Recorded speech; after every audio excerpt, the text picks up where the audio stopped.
combined with emotion becomes a long-term memory, right? The state that you learn something and the mood and the feelings that you learn something in. Salah satu praktisi yang membidangi bagaimana memaksimalkan memori, yaitu kita bisa lihat sendiri Jim Kwik. Ada memberikan 10 plus tips untuk bagaimana meningkatkan memori otak. Ini kita bisa lihat ini juga berguna untuk meningkatkan nutrisi atau meningkatkan kemampuan otak. Yang pertama, dia menyarankan untuk makan alpukat.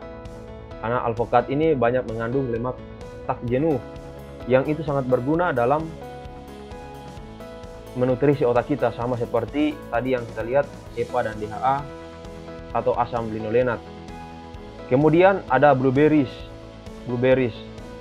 Nah, mungkin di daerah kita tidak ada, tapi ini yang disarankan blueberries sebagai antioksidan. Kemudian brokoli sebagai sumber vitamin B. Kemudian minyak kelapa sebagai salah satu juga lemak tak jenuh yang sebagai nutrisi otak kita. Tapi dalam konsumsi minyak kelapa ini paling banyak 2 sendok per hari. Kemudian telur kaya akan zat-zat mineral, termasuk tadi di dalamnya vitamin E, kolin yang sangat berguna dalam pembentukan sel atau memelihara kesehatan sel. Kemudian sayur dan buah-buahan, sayuran hijau. Ini sangat penting karena sumber vitamin B yang dapat berfungsi sebagai atau membantu pembakaran metabolisme dalam tubuh kita. Kemudian salmon atau ikan dasar, ikan laut bagian yang laut dalam, itu kita bisa konsumsi karena kaya akan lemak seperti DHA dan EPA yang merupakan bagian atau nutrisi dari otak kita.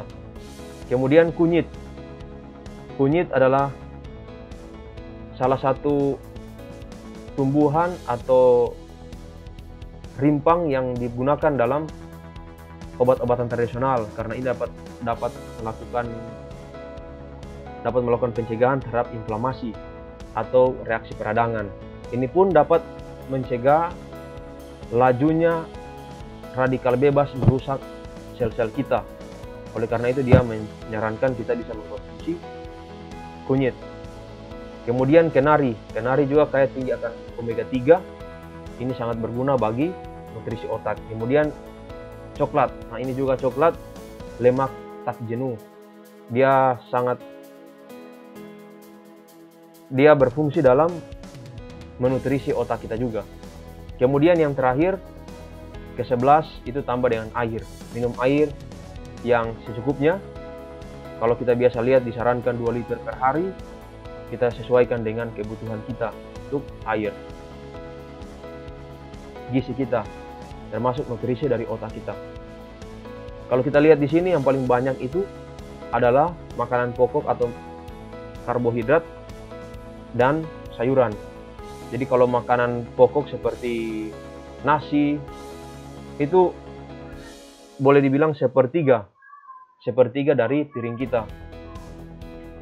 Kalau kita biasa melihat makanan-makanan kita di rumah seperti apa, misalnya kita makan siang tadi atau kita makan pagi tadi nasi kuning ikannya, kemudian nasi dan sambal dan kerupuk. Nah, ini tidak memenuhi dari kriteria dari memenuhi nutrisi otak kita. Untuk itu kalau kita pakai standar isi piringku ini, kita akan dapatkan sebuah standar yang sangat baik untuk kita dalam memenuhi nutrisi kita setiap hari.